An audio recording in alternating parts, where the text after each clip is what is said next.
ఒక ఎపిసోడ్ కాశ్యపాన్వే సంజాతం నారసింహ పదాశ్రితం రామానుజగురుం వందే పాణినీయపయోనిధిం.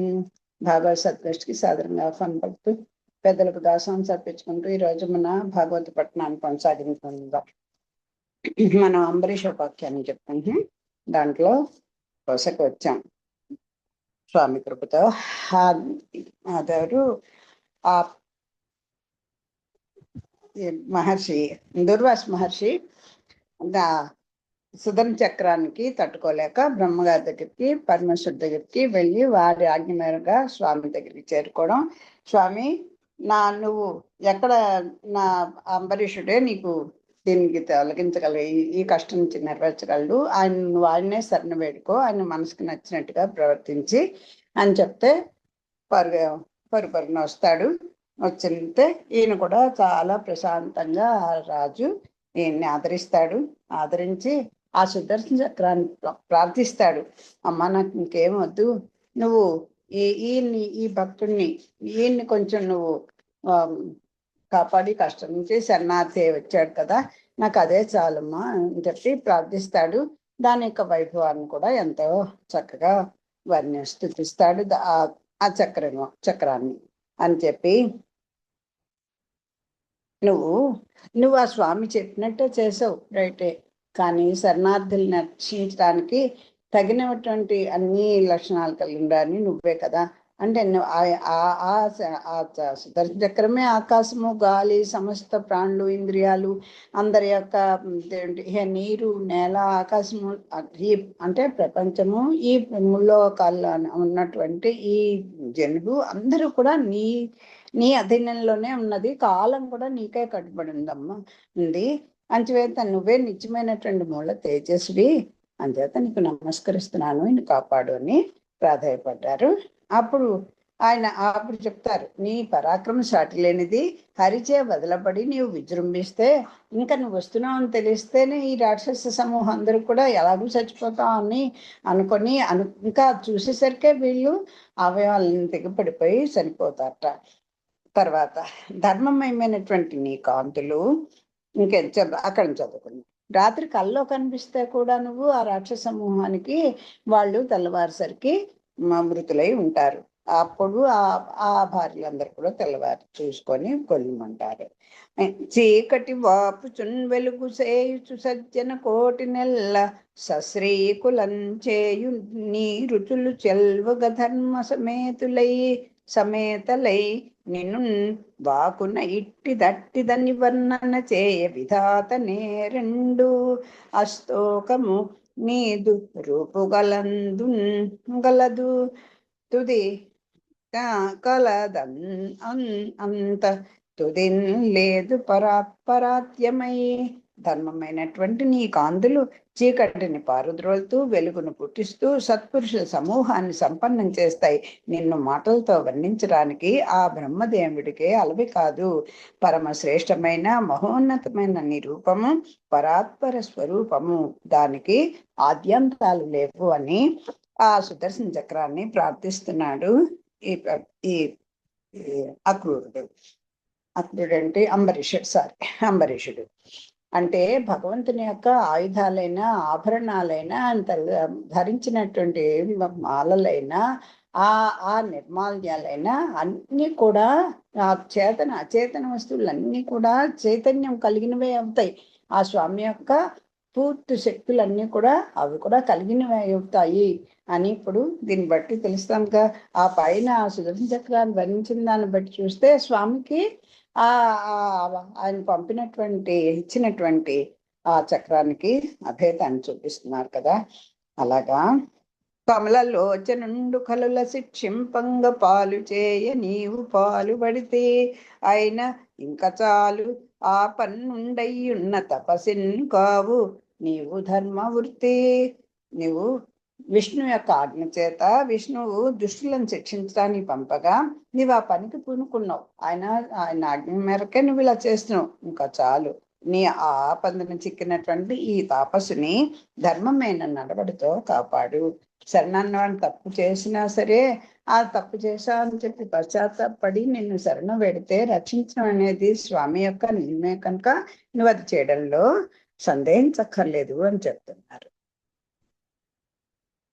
తర్వాత నువ్వే ధూమకేతువి, నువ్వే ఈ ధర్మరూపమైనటువంటి ఒక సేతువి, పరిశుద్ధమైనటువంటి స్వరూపము, విశ్వదీపము, ఇంద్రుని కాపాడేటువంటి సుదర్శన అటువంటి చక్రానికి నేను నమస్కరిస్తున్నాను అని చెప్పి చెప్తాడు. ఆ తర్వాత ఈయన ఈ అలా స్తుతించి ఇంకా చెప్పాడు, నాకు ఇంకా ఎలా కాపాడమని చెప్తున్నాడు. నేనే కనుక నా ధర్మ మార్గంలో నాకు విధింపబడినటువంటి నిత్య నైమిత్తిక కర్మలు అంటే సామాన్యటువంటి ధర్మాలు, అలాగే అదే ఇంకంటే అంటారు విశేష ధర్మాలని అన్నిటినీ కూడా నేను నిజంగా సక్రమంగా పాటించిన వాడినైతే, నేను కనుక ఎవరు యాచకులు కోరిన దాన్ని వాళ్ళకు తగినట్టుగా నేను వాళ్ళు కోరినట్టుగా దానం చేసిన వాడినైతే నాకు ఆ బ్రాహ్మణుడు మాకు అంటే భాగవతత్వములు బ్రాహ్మణులు అంటే ఇక్కడ బ్రాహ్మణతత్వం లేనటువంటి ఆ బ్రాహ్మణులకు వాళ్ళే మాకు దైవ స్వరూపము అని కనుక నేను నిజంగా మనసులో భావించిన వాడినైతే నాకు నువ్వు శుభం కలుగు కాక, నీ వల్ల నాకు శుభం కలగాలి అని తను పణంగా పెట్టుకొని పలుకుతున్నా అలా ప్రార్థిస్తున్నాడు. తర్వాత ఇంకా ఏం చెప్తున్నాడు, నేను నిజంగా ఇన్నాళ్ళు స్వామిని సేవించుకున్నాను, నేను సేవించానేదో నేను కైంకర్యం చేసుకుంటే ఆ కైంకర్యం నా అతిశయాన్ని పెంచుకోవడానికో లేకపోతే ఏం చేశాను, భక్తిగా చేశాను ఏం చేశాను అని తెలీదు. కానీ ఆయన కనుక నేను చేసినటువంటి కైంకర్యాలకి స్వామి కనుక తృప్తి చెందిన వాడైతే, తర్వాత ఇంకా మరి సమస్తంలోనూ అంటే నువ్వు వచ్చిన నీ ఆయుధంగా నువ్వు వచ్చే ఒక పని మీద అలాగే ఏదైనా సరే చీమ మొదలు పేలుక అది నమ్మ వరకు కూడా అంటారు కదా, అలా అన్ని చేతనాల్లో కనుక ఆయన అన్ని ఆత్మలకు ఆవరించి ఉన్నాడు అని తెలియాలి అంటే నువ్వు ఇప్పుడు ఈ బ్రాహ్మణ్ణి నువ్వు రక్షించు అని ఈ రకంగా ఇంకా ఏం చెప్పాడు అని ఆ రాజాలో ప్రార్థిస్తే పాపం ఆయన కోరికలు మన్నించి ఆ సుదర్శన చక్రం నెమ్మదిగా వెళ్ళిపోయింది ఇతన్ని ఖండించకుండా. దుర్వాసుడు శాంతి పొందాడు, చల్లని మాటలతో రాజుని దీవించాడు. ఇట్లా అన్నాడు, నాయన నా తప్పుని నువ్వు కాపాడావు, నా సర్దితే నేను దిద్దుకునేట్టు చేశావు, నా తప్పుల్ని నువ్వు మన్నించావు, నీ పాదం నువ్వు అంతకి నాకు ఇంకా డౌట్ ఒకటి, ఏంటయ్యా ఆ స్వామిని నువ్వు అంత గాఢంగా నువ్వు ప్రేమించావా, అలా భక్తితో కొలిచావా, ఇంత భక్తిగా కొలిచావని నేను ఇన్నాళ్ళు నిన్ను అర్థం చేసుకోలేదు అంటే ఈయన సుదర్శన చక్రాన్ని కూడా రక్షించమ్మా అని ప్రాధేయపడ్డాడు, ఆజ్ఞించాడు. ఒక రకంగా నీకు ఆ ధర్మం అని చెప్పి దాన్ని ఆపేటువంటి శక్తి ఉంది అంటే భగవంతుడు నిజంగా ఆయన ఎంత భక్తి విశ్వాసాలు లేకపోతే అలా ప్రతిజ్ఞ చేయగలదా. ఈ రాజు కూడా లక్ష్మణ స్వామి లాగా చేశాడు ప్రతిజ్ఞలు కదా. అంచేత అంత భక్తిగా సేవించావా, కానీ నీ వంటి సాధువులు అయినా నీ వంటి వారికి ఇదేమి దుష్కరమైన కార్యం కాదులే, మీరు సాధుజనులు కనుక మీ స్వభావం అలాగే ఉంటుంది అని చెప్తున్నారు. సరేలే అని ఎవరు ఒక మాట ఎవ్వని పేరు కర్ణములలో వయ్యారమై సోకినన్ సకలాకంబులు పల్లటిల్లి తొలంగున్ సంభ్రాంతితోన్ అట్టి సుకురన్ మంగళ తీర్థపాదు హరిన్ విష్ణున్ దేవదేవేశున్ తాన్ అకలంక స్థితి కొల్చు భక్తులకు లేదడ్డంబురా రాజాగ్రణి. అంతేకాదు ఓ రాజా, ఒక్క మారు ఎవ్వని పేరు చెవుల సోకగానే సమస్త పాపాలు పటాపంచలైపోతాయో అటువంటి భక్త సులభుడు మంగళకరమైన తీర్థాన్ని పాదాల చింత కలిగిన వాడు అయిన విష్ణునకు నిష్కళంక బుద్ధితో సేవించే భక్తులకు అడ్డు ఏమీ లేదు. ఈయన కూడా త్రికాల వేది, ఈయన తెలియంది ఉంటుంది, అన్నీ తెలుసు, కాకపోతే నన్ను అవమానించాడు అనుకొని అంతా క్రోధం తెచ్చుకున్నాడు. అంచేత ఈయన గర్వాన్ని అణిచి ఇలాంటి ఎంత సత్పురుషులైనా చిన్న బలహీనతలు ఉంటే బలహీనతల్లోనే పోతే భాగవతాలు చిన్నతన పరిస్తే అంతటి వాళ్ళని కూడా స్వామి వదిలిపెట్టాడు అని తెలుస్తోంది. అంచేత ఆ నామం యొక్క ఆయన గురించినటువంటి ఒక్క ఆ పేరు అలా తగి చూపిందా లేదా అంటే చాలండి, అన్ని పాపాలు పోతాయి కదా. ఆయన నిష్కళంక బుద్ధితో చేయించినటువంటి భక్తులకి ఇంకా అడ్డేం, ఆ కవలో శ్రేష్ఠుడివి కదా అని ఈయనకి చెప్తున్నాడు, రాజు చెప్తున్నాడు ఆ దుశ్శాసనుడు. ఈయన, ఓ రాజా, నా తప్పులు లెక్కించక నేను సుదర్శన చక్రం మంటల్లో పడి మాడిపోకుండా నన్ను తప్పించావు. నీ కరుణరసం, ఈ కరుణరసం నీకే తగును. పోయిన ప్రాణాలు మళ్ళీ వచ్చాయి, ధన్యున్నయ్యాను. నీకెప్పుడు సులభం కలగాలని కోరుకుంటున్నాను. ఇక వెళ్ళి వస్తాను అని చెప్పాడు. చెప్పి అనిన విని రాజముఖ్యుండు మునివల్లభు పాదములకు మొక్కి కడున్, ఇది కూడా పద్యమే. అనిన విని రాజముఖ్యుండు మునివల్లభు పాదములకు మృక్కి కడున్ మన్నన చేసి ఇష్ట భోజనమును మనువు కన్ పెట్టించెన్ తృప్తుండయ్యన్ అతండు. ఈయన మరి అసలు వచ్చిందే దుర్వాస మహర్షి ఇక్కడికి, ఈ ఆశ్రమానికి వచ్చాడు. వస్తే రాజుగారు ఆదరించారు, అతిథిగా వచ్చావు, భోజనం చేయమని చెప్పారు. అది కదా మరి. కాదు కనీసం భోజనం పెట్టకుండానే పంపిస్తే తన యొక్క సత్య వాక్యం ఎక్కడ ఉండిపోతుంది కదా, అబద్ధం పలికినట్టు అయిపోతుంది కదా. అయినా అలా వచ్చిన వాడికి, ఆ మునికి కాళ్ళకు నొక్కాడు, ఎంతో గౌరవించాడు, సృష్టిగా భోజనం పెట్టాడు. దుర్వాసుడు తృప్తి పడేట్టుగా ఉన్నాడు. మరియు మునిశ్రేష్ఠుడు ఇట్లా అన్నాడు. నిన్న ఇక్కడ వరకు చదువుకున్నాం.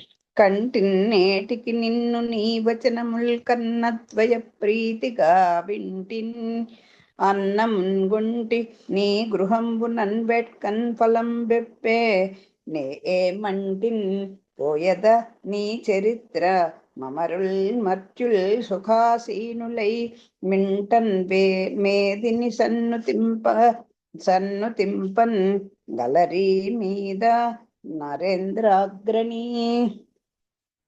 ఓ నరేంద్ర చంద్ర, నేటికి నిన్ను కళ్ళారా చూడగలిగాను, నీ మాటలు చెవులారా విన్నాను, నీ ఇంట్లో కడుపారా తిన్నాను. నాకు ఫలం దక్కింది, వెళ్ళి వస్తాను. ఇక మీదట స్వర్గంలోని సురలు, భూలోకంలోని నరులు నీ నడవడిని మెచ్చుకుంటారు.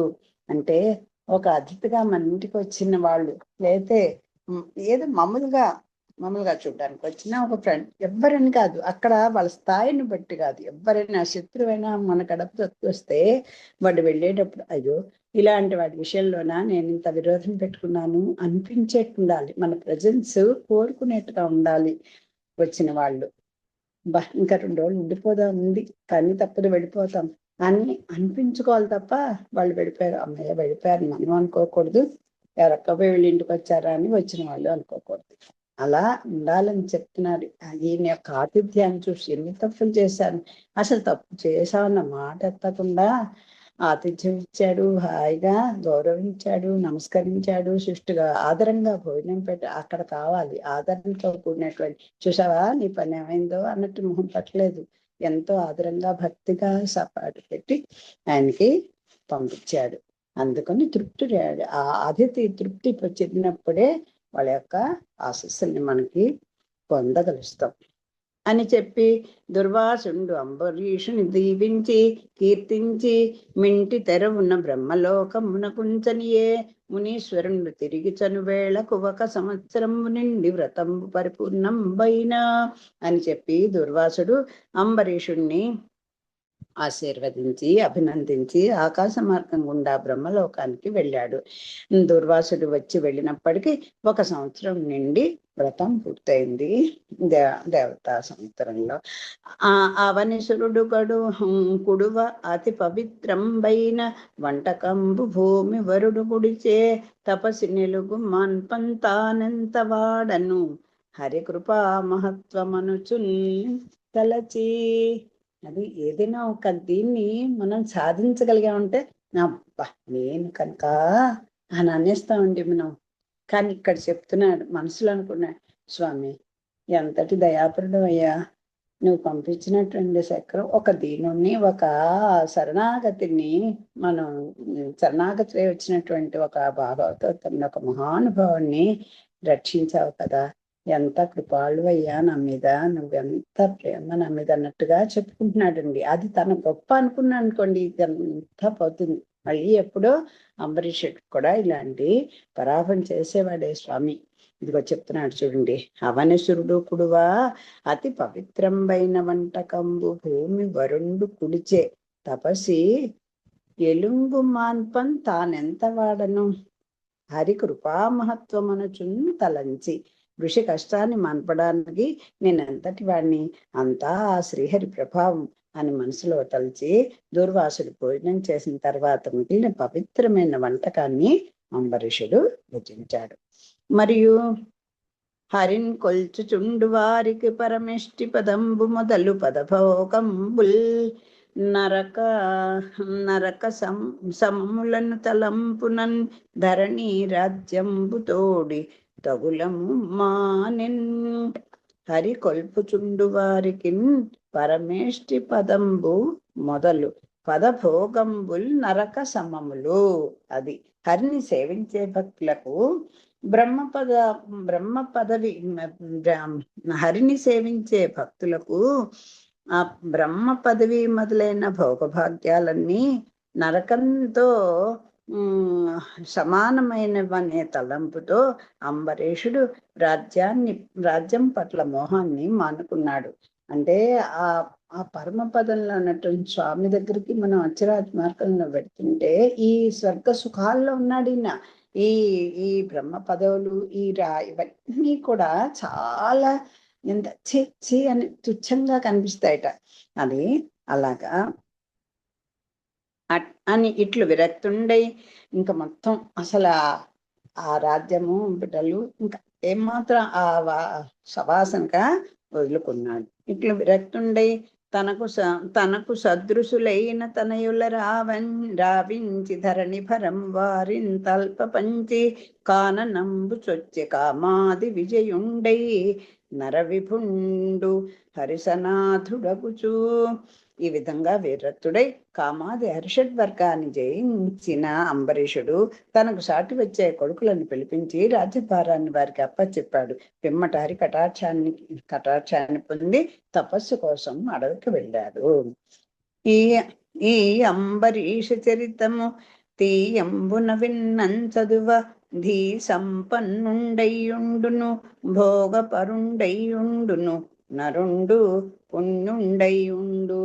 నృపా అంబరీష పక్కాన్ని కనుక తీయంబున విన్నన్, సంతోషంగా ఆసక్తిగా వినాలి అనేటువంటి రక్తితో భక్తితో ప్రేమగా వినాలి, దీన్ని కళ్ళదని ఎలా అయినా వినాలి అనేటువంటి ఆ త్వరతో అది ఉండి ఆసక్తితో విన్నా చదివిన నరుడు బుద్ధిమంతుడై ఉంటాడు. ధీ అంటే బుద్ధి సంపన్నుడై ఉంటాడు. ఇంకా ఉండును భోగపరుండై ఉండును. సహి భోగాలకి లోటే లేదు. స్వామి కటాక్షాన్ని పాత్రలేని వాళ్ళకి ఇంకా భోగాలకి కొదవే ఉంటుంది. ఇంకా పుణ్యాత్ముడై ఉంటాడు. అంబరీషునకు విరూపుండును కేతుమంతుండును శుభుండును అనువారు ముగ్గురు కొడుకులు. అందు కేతుమంతుండును శుభుండును హరిన్ గూర్చి తపంబు చేయువారై వనంబున కుంచనిరి. విరూపునికి బృహద్వంశుండును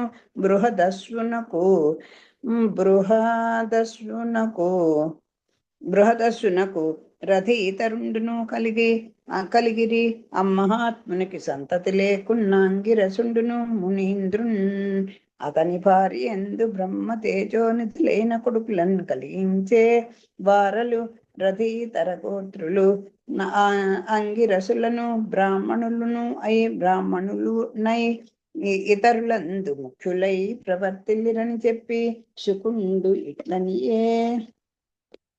ఇంకా ఈ అంబరీషుని యొక్క సంతతి గురించి ఆ తనతో సమానమైనటువంటి పుత్రులందరినీ కూడా పిలిపించాడు. పిలిపించి అర్హులైన వాళ్ళకి తన రాజ్యభారాన్ని అంతా కూడా పెట్టేసి హాయిగా తపస్సు చేసుకుంటూ అంబరీషుడు వనాలకు వెళ్ళిపోయాడు. వాళ్ళ సంతతిని గురించి ఒకసారి భావం చదువుకుంటే మనకు తెలిసిపోతుంది. ఆ అంబరీషునికి విరూపుడు, కేతుమంతుడు, శుభుడు అని 3 కొడుకులు ఉన్నారు. వారిలో కేతుమంతుడు, శంభుడు, వీళ్ళు లాస్ట్ 2 అనుకోండి. మొదట విరూపుడు, మొదటి కొడుకును అలా ఉంచండి. మిగతా 2 కేతుమంతుడు, శుభుడు, వీళ్ళిద్దరు కూడా శ్రీహరిని కూర్చి తపస్సు చేయడానికి అడవులకు వెళ్ళిపోయారు. విరూపుడు ఉన్నాడు కదా మొదటి వాడు.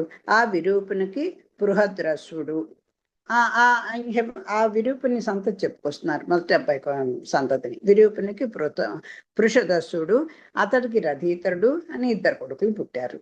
పుడితే ఆ మహాత్మునికి బిడ్డలు లేకుంటే అంగిరసుడనే ముని అతడి భార్యకు బ్రహ్మ తేజస్సుతో కూడిన కొడుకులను ప్రసాదించాడు. వాళ్ళు రథీతర గోత్రులుగాను అంగిరసులైనటువంటి బ్రాహ్మణులుగాను ప్రసిద్ధులయ్యారు అని చెప్పి సుఖమహర్షి ఇట్లా అన్నాడు.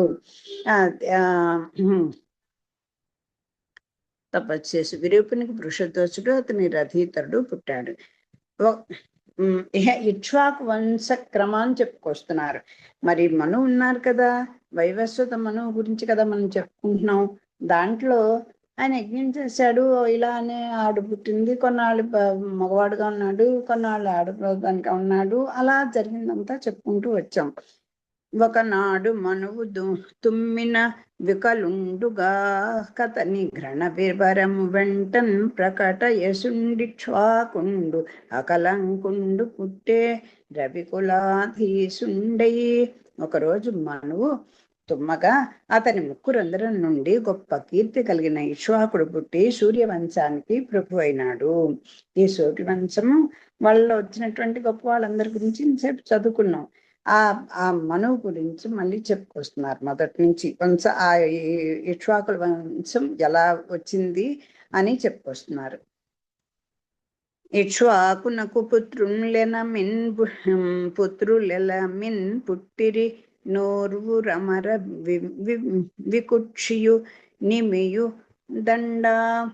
దండకుండు అతని పెద్ద కొడుకులు మువ్వురార్యావర్తమందు హిమాచలంబు వింధ్యాద్రి మధ్య ఉర్వి మండలము కొంత ఏలిరి 20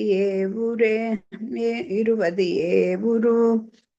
ఒక్క పొందున ఆ తూర్పు భూమి పాలించిరి అందరూ పడమటి కదిపులైరి ఉన్న 40 ఉత్తరోర్వి దక్షిణోర్విన్ కాచిరి తండ్రి అంతా నష్టకాశ్రాద్ధమునరింతుం అనుచున్ అగ్రసుతు వివిక్షు నిరీక్షించి శుద్ధమైన మాంసఖండమున్ తెమ్మనే మహితయసుడు. ఆ ఇక్ష్వాకు వంశాన్ని మొదలుపెట్టి చెప్తున్నారు కనుక ఒకరోజు ఏమైందో చెప్తున్నారు. ఈయనకి ఈ సూర్యవంశానికి ఇక్ష్వాకుడు పుట్టాడు. ఆయనే ప్రభువయ్యాడు. ఇక్ష్వాకు వంశం ప్రారంభమైంది. సూర్యవంశానికి మొదటి వాడుగా ఆయన ఉన్నాడు. ఇక్ష్వాకు మహారాజుకు 100 మంది కొడుకులు పుట్టారు. వాళ్ళల్లో వికుక్షి, నిమి, దండకుడు పెద్దవాళ్ళు. వీళ్ళు మొదటి ముగ్గురు కొడుకులు. వాళ్ళు ఆర్యావర్తంలోని హిమోత్పర్వతం, వింధ్య పర్వతం నడుమ ఉన్న ఈ హిమోత్పర్వతానికి వింధ్య పర్వతానికి మధ్య ఉన్నటువంటి భూభాగాన్ని పాలించారు ఆ 3 కొడుకులను. ఈ మొదటి ముగ్గురు ఇలా వీటికి ఈ భూభాగాన్ని పాలించారు. తక్కిన వాళ్ళల్లో 25 మంది తూర్పు భాగాన్ని పాలించారు. ఇంకా అక్కడికి ఎంతమంది? 20 మంది ముందర ఒక ముగ్గురు కదా, 23 మంది. మరో 25 పడమటి ప్రాంతాన్ని ఏలారు. వాళ్ళు పడమటి దిక్కుని వెళ్ళారు. ఇక 40 మంది మిగిలారు కదా. ఆ మిగిలిన 47 మంది ఉత్తర దిక్కులోని భూములకు రక్షకులయ్యారు. అప్పుడు ఇక్ష్వాకుడు అష్టకాశార్థం చేయాలనుకొని పెద్ద కొడుకైన వికుక్షుని పరిశుద్ధమైన మాంసపు ముక్కను తెమ్మని చెప్పాడు. ఆ యజ్ఞానికి అది కాదు కానీ ఆ యజ్ఞాల గురించి నాకు పెద్దగా తెలీదు.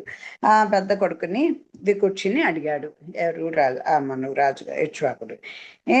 ఇక్ష్వాకుడే అడిగాడు. ఏది అష్టకాసార్థం అనేది ఒక యజ్ఞం అనుకుంటాం, నాకు వాటి గురించి తెలియవు. దానికి కావాల్సినటువంటిది ఒక మాంసం ముక్కని తెమ్మని ఆ పెద్ద కొడుకుని వికుక్షిని పంపించాడు ఇక్ష్వాకు మహారాజు. అయితే ఏం జరిగింది? అగుంగా కంచు వికుక్షి వేటసని ఘోరారణ్య భూమింతగన్ మృగ సంఘంబులం చంపి పిట్టలసి తా మేలొల్లన్ బో నాకటన్ సగమై ఒక్క శశంబున్ బుట్టి పట్టి తిని శేషంబైన మాంసంబు శీఘ్రగతిన్ తండ్రికి తెచ్చి ఇచ్చే అకలంక స్ఫూర్తి వర్తిల్లగన్. వెంటనే ఇంకా అగుగా కంచు, అలాగే నన్ను గర్భలాగా వచ్చేస్తాను అని వికుచి వేటకు వెళ్ళిపోయి ఘోరారణ్య భూమింతగన్ మృగ సంఘంబులం చంపి పిట్టలసిబి తా మేలొల్లన్ ఒల్లన్ పో నాటకన్ ఆకటన్. ఏమైంది అక్కడ? ఈ వికుక్షి అట్లానే ఆ వేటకే కారడోళ్ళకి వెళ్ళాడు. వెళ్ళి జంతువులన్నిటిని కూడా చంపి బాగా అలసిపోయాడు. ఆకలితో సగమైపోయిన అతడు పాపం ఆకలితో సహం బక్క చిక్కిపోయాడు. ఆకలితోటి అలా వేటాడుతున్నాడు జంతువుల్ని ఆ ముఖ్యకారణ్యాల్లో. అలసిపోయాడు. ఆకలితో సగమైపోయిన అతను ఏం చేశాడు? మృగ సంగంబులం చంపి పిట్టలసి తాన్ మేన్ వల్లన్ పోన్ ఆకటన్ అంటే ఆకటితోటి, ఆ ఆకలితోటి ఏం చేశాడు? ఆకటన్ సగమై ఒక్క శశంబుని బట్టి, శశము అంటే కుందేలు, ఆ కుందేటిని పట్టి తిని శేషంపైన మాంసంబు శీఘ్రగతిని తండ్రికి తెచ్చి ఇచ్చే అకలంక స్ఫూర్తి వర్తిల్లగా. ఆ పాపం బాగా అలసిపోయి ఉన్నాడు. ఆకలితో సగమైపోయాడు, చిక్కిపోయాడు, ఇంకా ఆకలికి తట్టుకోలేకపోతున్నాడు. తాన్ మేన్ వల్లని పోక ఇంకా శరీరం సహకరించట్లేదు వేట ఆడడానికి. అంచేత ఆకలితో సగమై ఒక్క శశంపుని పట్టి అలా బక్కచిక్కిపోయి సగమైపోయిన వాడు ఒక కుందేటిని పట్టి తిన్నాడు. తిని శేషంబైన మాంసంబున్, మిగిలిన మాంసం ఎంత తినగలడు, తనకు కావాల్సింది ఏదో తిన్నాడు. ఆ మిగిలిన మాంసాన్ని శీఘ్రంగా తెచ్చి తండ్రికి ఇచ్చేశాడు. ఓ మాంసఖండాన్ని తెమ్మని చెప్పాడు కదా. అంచేత ఈ వికుక్షి అంటే ఇక్ష్వాకు రాజు యొక్క పెద్ద కొడుకు. అలా జరిగింది.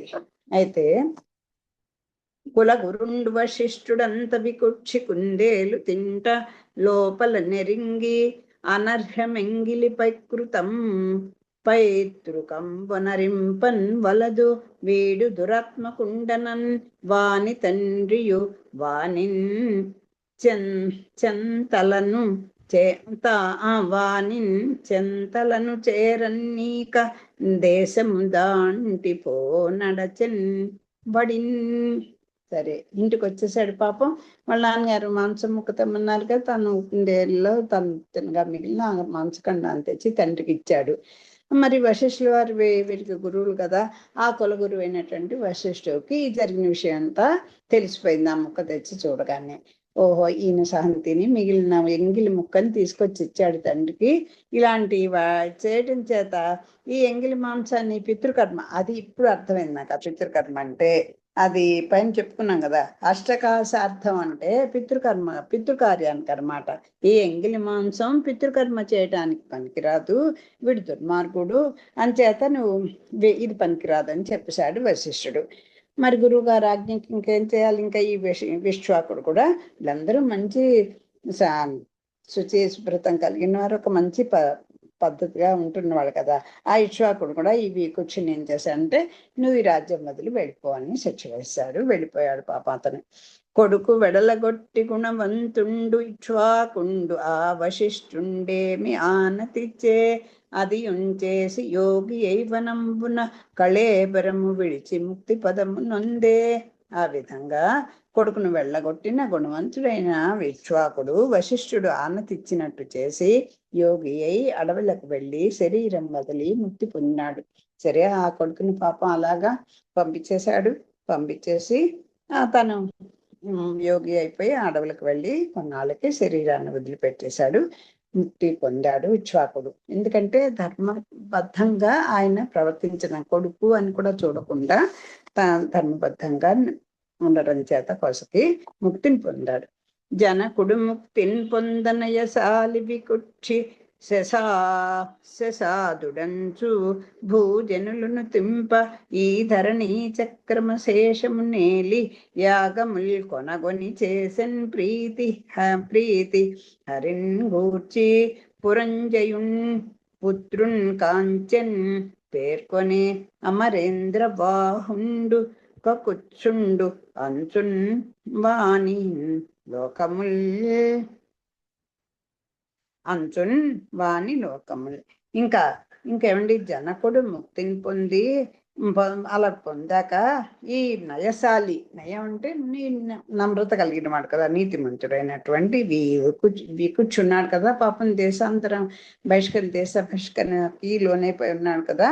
ఆ వికుచ్చి లోకులు తన్ను శశాదుడని పిలవగా, ఆ శశాంకాన్ని పట్టి తిన్నవాడు కదా, అంచేత ఈయన శశాదుడు అని పిలవగా సమస్త భూమండలాన్ని పరిపాలించాడు. తండ్రి చనిపోయాడని తెలిసింది, మళ్ళీ వచ్చాడు, యజ్ఞాలు యాగాలు చేశాడు. పాపం తన తప్పు తెలుసుకొని పశ్చాత్తాపడినవాడు కదా, మళ్ళీ రాజార్హుడై వచ్చాడు, భూమండలాన్ని వెళ్ళాడు.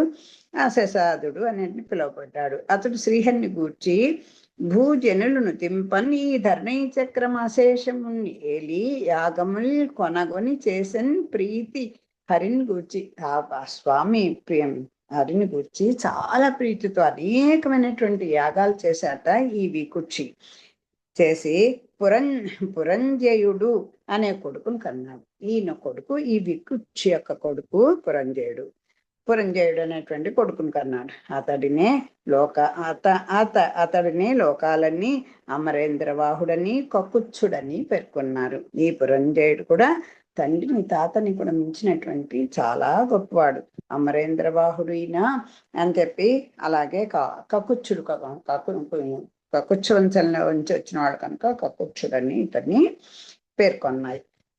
కృతయుగాంతంబునదితి సుతామరులకు రణమయ్య అందు ఆ రాక్షసులకు అమర వల్లభుడోడి హరితోడని చెప్పిన జలజనేత్రుండు పురంజయుని యందు వచ్చి నేనుండెద వాసవ వృషభంబవై మోమని పల్క అమర విపుండు గోరాజముత్తిన్ కకుత్ ప్రదేశంబున ఆ పురంజయు మోచె అంతనతడు విష్ణు తేజంబు తన యందు విస్తరిల్ల దివ్య చాపంబు చేపట్టి దీర్ఘనిశిత బాణములన్ పూని వేల్పులు ప్రస్తుతింప అంతకాలాగ్ని చాట్పున ననికి చని నడచే.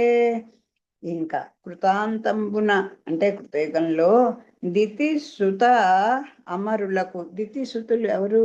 దైత్యులు కదా. అదితి కుమారులందరూ దేవతలు, దితి కుమారులు రాక్షసులు. మళ్ళీ ఈ రాక్షసులకి ఈ దేవతలకి మళ్ళీ సంగ్రామం మొదలైంది. గొప్ప యుద్ధం జరిగింది. అందు ఆ రాక్షసులకు అమర వల్లభుండు ఓడి, అందులో మళ్ళీ రాక్షసుల యొక్క ప్రతాపం పైకి వచ్చింది. రాక్షసులకు ఓడిపోయాడు ఇంద్రుడు, వాళ్ళ చేతిలో ఓడిపోయాడు. ఓడిపోయిన వెంటనే మళ్ళీ మామూలే కదా, మళ్ళీ శ్రీహరి దగ్గరికి వెళ్ళి శరణు వేడాడు. అప్పుడు విష్ణువు, ఓ దేవేంద్ర, అప్పుడు అని చెప్తున్నాడు, హరితోడని చెప్పిన జలజనేత్రుండు పురంజయుని యందున్ వచ్చి నేనుండేదా. ఇదిగో నువ్వు ఓ దేవేంద్ర నువ్వేం చేస్తావంటే, పురంజయుడు ఉన్నాడు కదా, ఎవరు? ఇతని యొక్క కుమారుడు. ఎవరి కుమారుడు? ఇతన్ని ఇప్పుడైతే చెప్పుకున్నాం, వికుక్ష కుమారుడు కదా పురంజయుడు. ఈ పురంజయుడిలోనే నా అంశం నేను ప్రవేశపెట్టాను, అంచేత నువ్వు వెళ్ళి ఆయన్ని అడుగు. నువ్వు అప్పుడు ఎలా పెడతావు? దేవేంద్ర, పురంజయుడిని నేను ఆవహించుంటాను, నీవు ఆబోతువై అతన్ని మూపున వహించు. నువ్వు ఆబోతు ఆకారం ఎత్తి ఆ ఆబోతుగా మారిపోయి నీ మూపు మీద ఆబోతు అంటే బహుశా ఇదేమో ఏంటంటారు ఆవుల్లో పోటగిది కాదు ఏంటాడు అతని అలాగా ఆబోతువయ్యి అతన్ని నువ్వే ఆ పురంజయుడిని నీ మూపునంటే వీటి మీద మొయ్యి అని చెప్పాడు. దేవేంద్రుడు ఆ ఆబోతు రూపాన్ని, అంటే ఎంత ఇంద్రుడు లాంటి వాడికి కూడా అలాగా ఒకసారి కిందకి మీదకి స్వామి చేస్తూనే ఉంటాడు.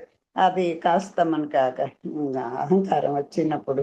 అలాగా ఈ ఆయనకి మరి కోరిక తీర్చుకోవాలి కదా, నా దేవతల యొక్క లక్షణం ఏంది అంచేత ఆబోతిక మారిపోయి అతని ఆ పురంజయుడిని నువ్వు ఆ మొయ్యి అని చెప్పాడు. దేవేంద్రుడు ఆబోతు రూపాన్ని పొంది తన మూపు మీద పురంజయుణ్ణి మోశాడు.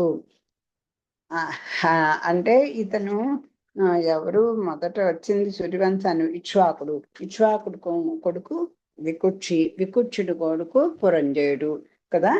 ఇప్పుడు అతన్ని గురించి మనం చదువుకుంటున్నాం.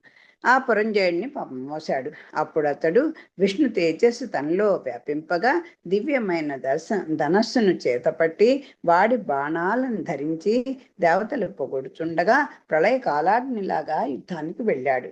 మళ్ళీ ఈ దేవాసుర సంగ్రామం అలా జరుగుతూనే ఉంటాయి. మళ్ళీ వచ్చాడు. అప్పుడేమో నాయన వీళ్ళ ఇది పనిలేకపోతున్నాం అంటే కొన్నాళ్ళు ఆగండి అంటే ఆగారు. మళ్ళీ సముద్ర మథనం చేయించడం, సముద్రాన్ని తీసిపోయడం అన్నీ అయ్యాయి. మళ్ళీ వీళ్ళకి ఆ గర్వం పెరుగుతుంది, వాళ్ళకి రాక్షసత్వం పెరుగుతుంటుంది, రెండూ పెరుగుతుంటాయి కదా. అంచేత మళ్ళీ ఇలాంటివి జరుగుతూ ఉంటాయి. అప్పుడు స్వామి ఆజ్ఞ చేత ఆయన ఆ పురంజయుడిని మూపు మీద ధరించి దేవేంద్రుడు వెళ్ళాడు యుద్ధానికి దేవతల పక్షంగా.